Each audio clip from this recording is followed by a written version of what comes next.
はい、今日ご紹介するお車は2代目のスイフトとなります。初代はスズキの K によく似たクロスオーバーコンパクトでしたが、2代目は主にヨーロッパを狙ったスタンダードな B セグメントハッチバックとなりました。この ZC71S 型はその骨太な走りと優れたデザインでヨーロッパだけではなく日本や世界でもヒットし、2025年現在でも続くスイフトシリーズの礎となりました。今回フィアット500修理中の台車としてたまたま借りることのできたこちら、どのような仕上がりなのかじっくり見ていきましょう。全体的なフォルムは半分に切った球体に屋根を乗せたようなスタイルで、陶器の茶碗のようにつるりとした形となっていて美しいです。フロントマスクです。大きなヘッドライトが目を引きます。このライトやグリルはちょうどいい塩梅の主張具合で、バランスの良いシンプルですが飽きのこない味わい深い造形となっています。ノーマルグレードのグリルはブラックのメッシュですが、こちらのスタイルだとメッキグリルとなっています。サイドビューです。フロントフェンダーから伸びたラインがリアまで綺麗に1本通っており、光の明暗がくっきりと出て美しいです。ルーフはリアに向かって絞り込まれています。水平にしてくれた方が整った感じになるかなと思いましたが、斜め後ろから見た時の引き締まったスタイルを見るとこれで正解なんだなと思いました。ただ個人的にはC ピラーまで回り込んだテールランプがやりすぎかなと思いましたが、それ以外は文句のつけようがないきっちりとまとまった素晴らしいデザインです。じゃあパワートレインを見ていきましょうか。熱い熱い熱い熱い熱い熱っ熱々熱々はいはい、パワートレインは 1.2 リッターのエンジン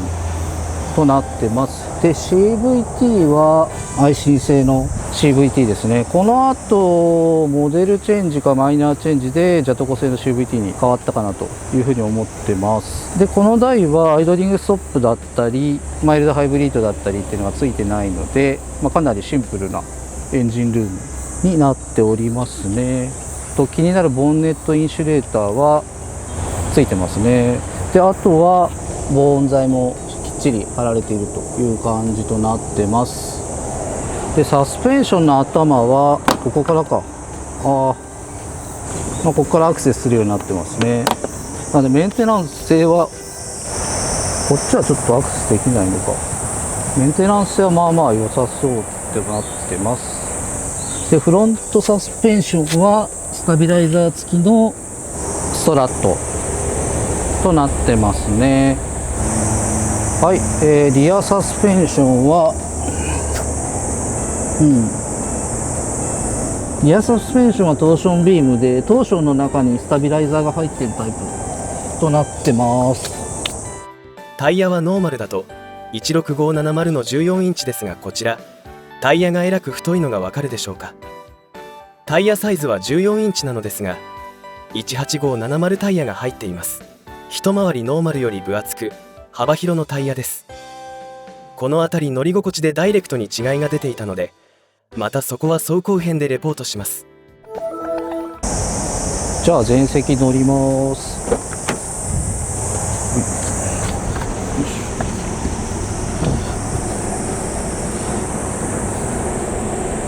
シートは合皮とクッションの組み合わせになってます。合皮の部分は経年劣化はしてますけど、この年式としては結構いい状態を保っているんじゃないかと思いますね。クッションは密度のあるスポンジって感じでですね、座り心地はいいです。で太ももは、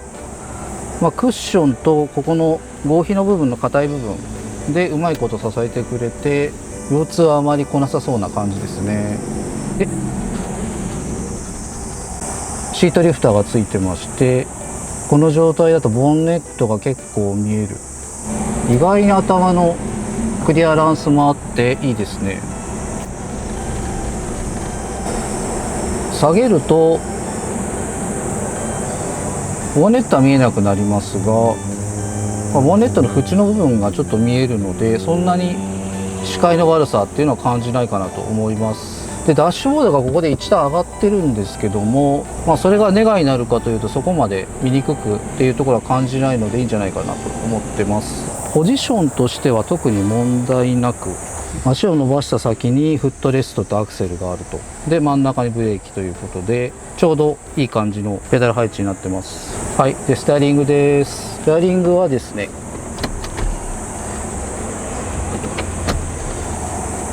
引き出してチルトがついてます。まあ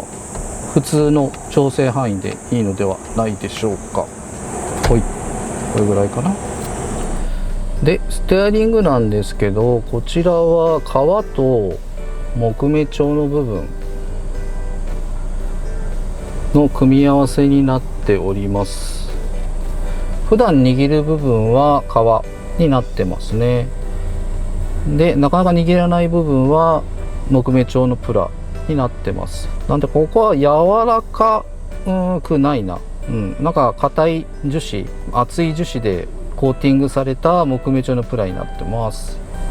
なので握るところはですね、ちゃんと皮巻きになっているので、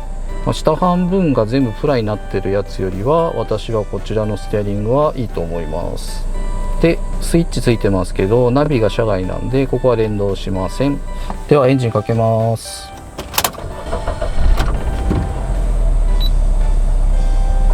メーターは普通の三眼メーターですね。私ぐらいになるとこれぐらいの方が落ち着くというか、全面液晶のやつよりは電気食わなさそうでいいなって思います。でここのバーを押すとツイントリップと距離計104,645キロですね。で燃費などにつきましてはこちらのですね、ダッシュボードの中央部分に時計と温度計と平均燃費計がついております。ではレアシート見ていきましょう。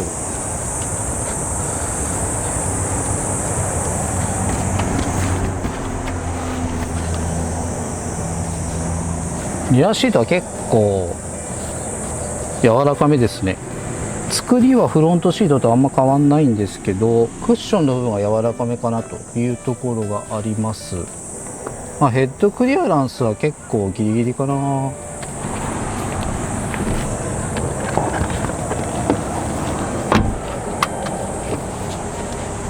私が前席のポジションを合わせた時、リアシートの足の広さはそこまでないですけども、シートが結構しっかりしているのでちゃんと座れます。続いて真ん中、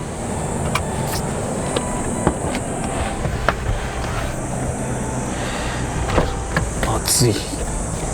で真ん中ですが、時代的に真ん中は2点式のシートベルトになってます。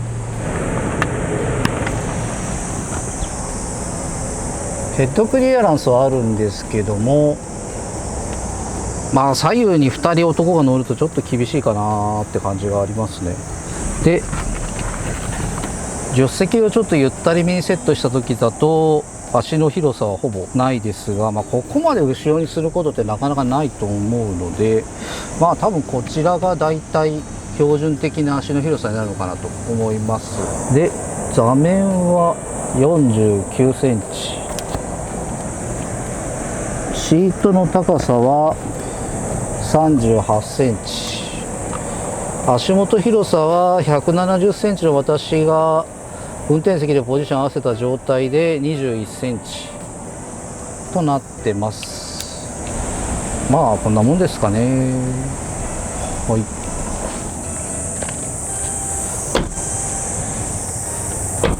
い。でちなみにリアシートの窓は全部開きます。ドアは今回グレードがスタイルなんで、ここにウッド調パネルがついてますね。さすがにミーのもの見た後だとウッド調だと分かるような感じになってます。で基本ハードプラですが、アームレスト部分は合皮になってて結構質感が高いです。でこちらもブラウンのパネルになっております。で収納としてはここですかね。スマホが入るぐらいですよあとはこちらですね、書類だったり A4 ぐらいのものが入るドアポケットがついています。でリアドアですね。リアドアもフロントと同じくウッドパネルとソフトパッドのアームレストとなってます。でこちらはここにポケットがあるということで、スマホを縦に置いたり、定規を縦に置いたり、定規を縦に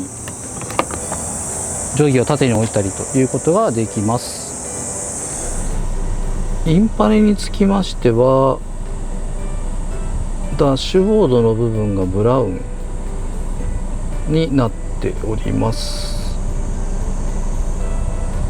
でこの辺がスタイルっていう感じとなってますね。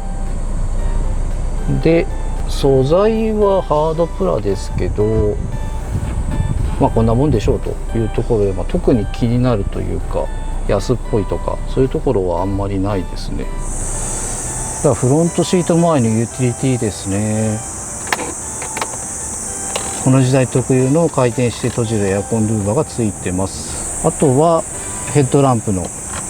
高さの調整スイッチ、フォグランプ、懐かしのコインホルダーという感じですね。こちらよくあるスタイリング車のトレはついてないですね。エアコンはオートになってますね。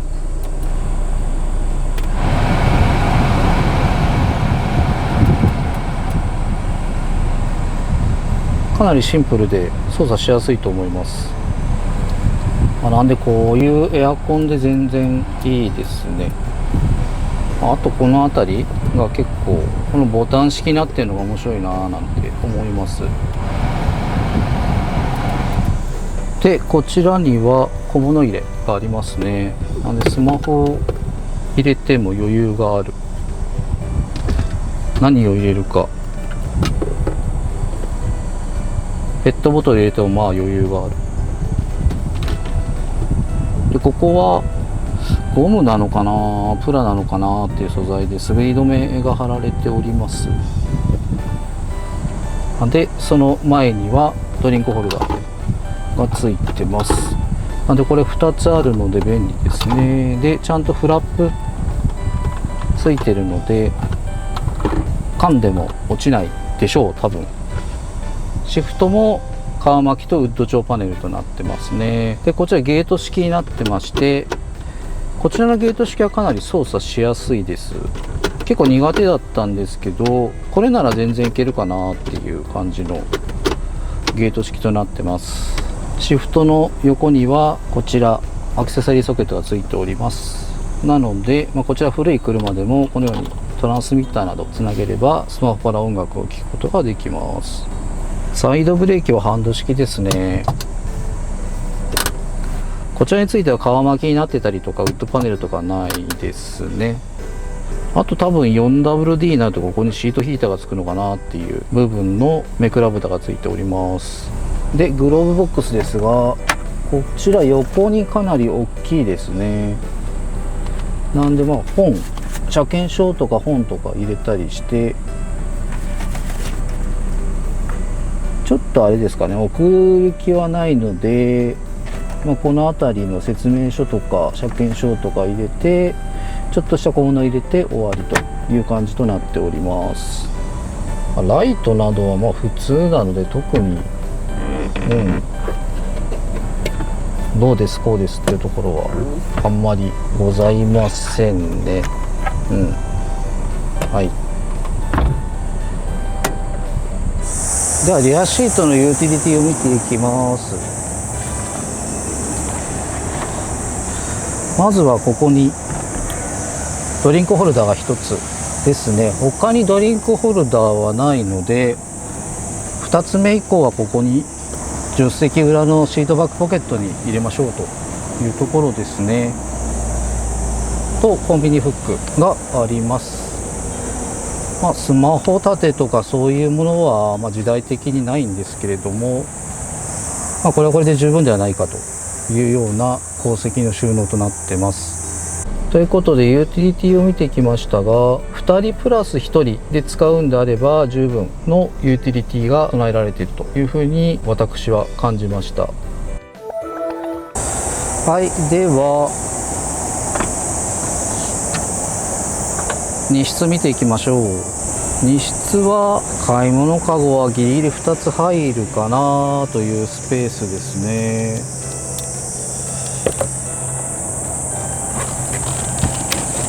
2ついけるかな。2ついけそうですね。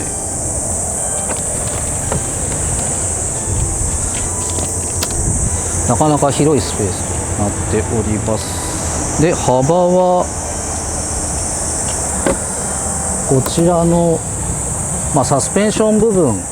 があるところだと100センチぐらいですね。で、この後ろちょっとスペースになっているところを見ると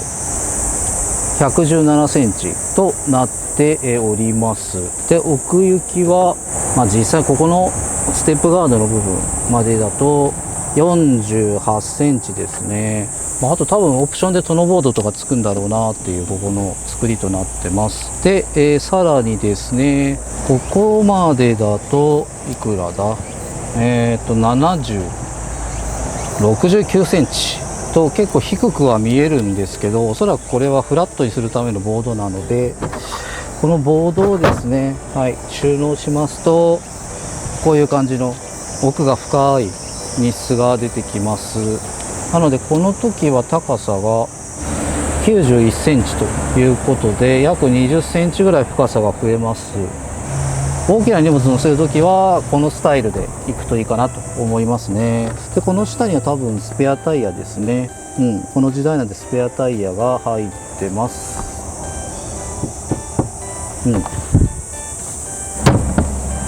で、こちらシートを肩口のノブを押しますと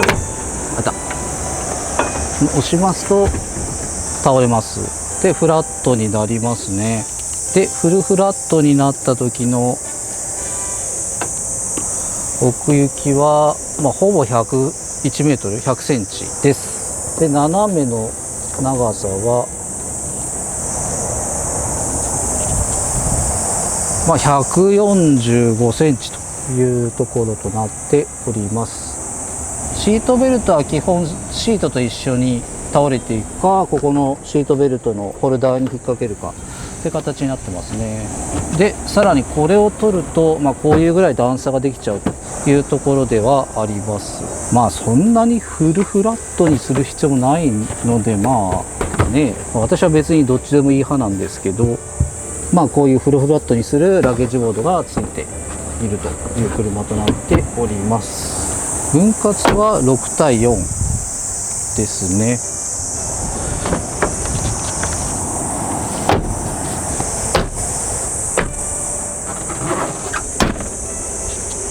以上荷室となります。スモール、ロービーム、ハイビーム、フォグランプ、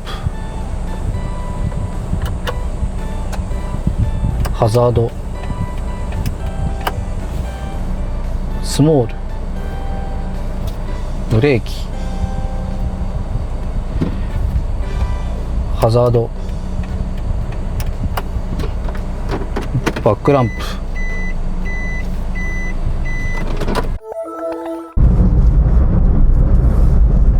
上り坂ですけどパワーはやっぱり 1.2 リッターあるということもありまして、かなり快適ですね。今2000回転ぐらいで余裕で登っております。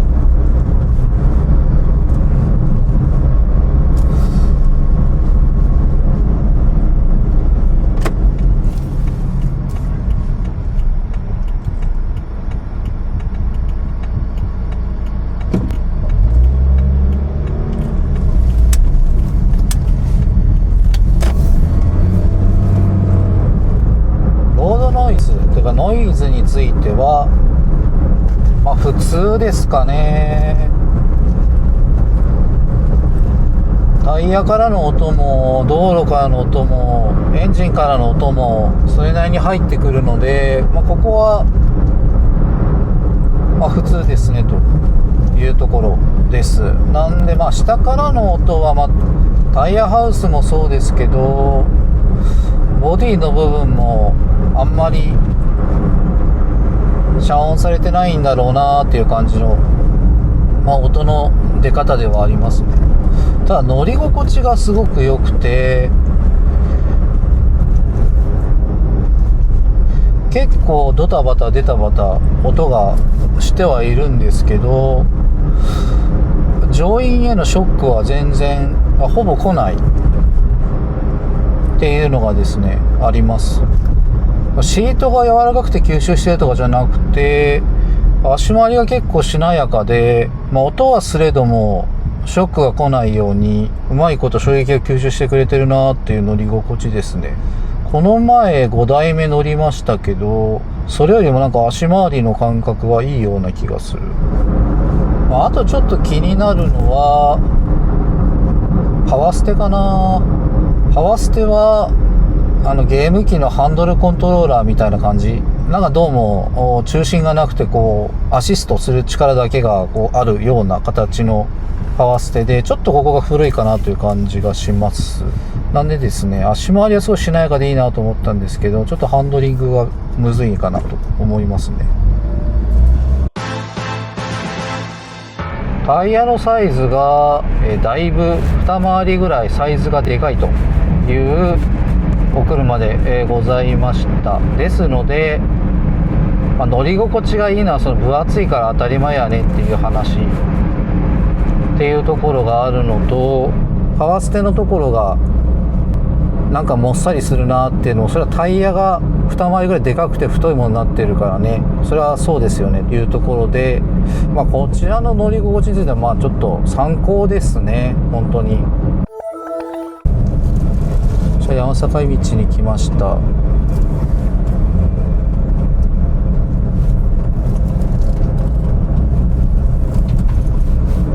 やっぱり乗り心地は良い。ただやはりタイヤが太いので、結構ステアリングは気合い入れて切り込まないと曲がらないというか、戻ろうとする力が強いですね。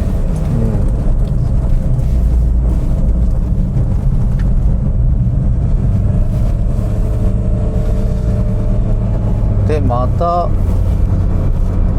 車自体なんですけど、こちらボディ自体はそんなに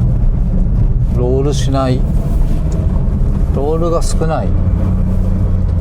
ので、こういう道で怖いなっていうのはないですね。このスイフトは全然そういう感じがなくて、常にフラットで走れるので非常に走りやすいですね。なのでステアリングも、タイヤが太いのでちょっとアンダーが強い、立ちが強いっていうところを考慮して早めに切るようにしとけば、普段と変わらないぐらいのキビキビ感で走れるのではないでしょうか。じゃあ下り走ります。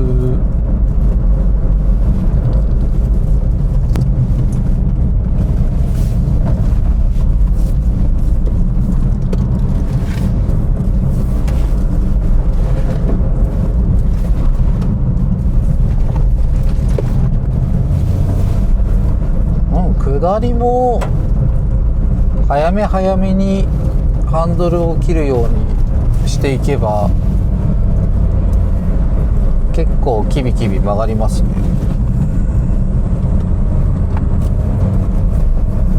でロールもあんまりしないので、助手席に置いてあるペットボトルも転がらずにフラット感を維持して下りでも走ることができます。なんでこれノーマルタイヤだともっと面白いんだろうなというところですね。なんでボディはいいので、あとはノーマルの足回りもうちょっと軽くなってるバネ下を5速のマニュアルでコキコキと操作してみたいななんて思ってしまう車ですね。でブレーキはもうちょっとやっぱ初期で効いてほしい。最初にグッと踏んだ時にもっと強く効いてほしいなというところはありますが、これもタイヤのせいなのかなっていうのはちょっと分かんないですが、まあそういう感じです。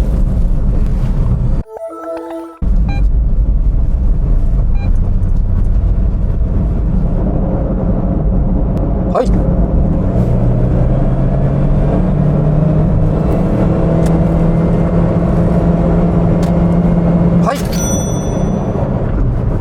ょっと下り坂だったんでタイム速いかもしれませんが、まあこんな感じでした。で今100キロ巡航中ですが、やっぱり安定してますね。非常に安定しております。ただその代わりロードノイズはうるさいというトレードオフとなってますね。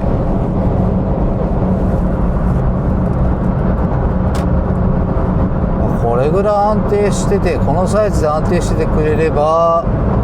非常に走りやすいですね。で120キロに移ります。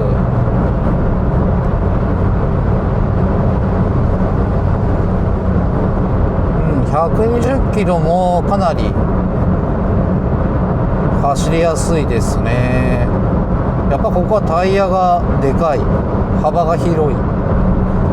左右で4センチノーマルより広がってる効果が出ているのかなと思います。ただやっぱその代わり、うるさい。やっぱ直進安定性は高いですね。でまた風の影響は受けない。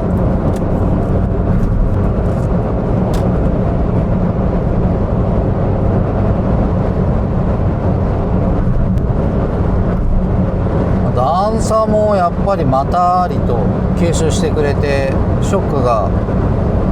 ないですね。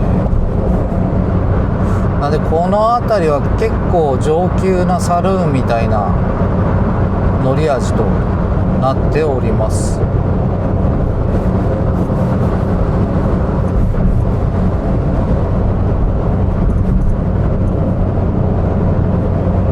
やっぱ段差の乗り心地がいいですね。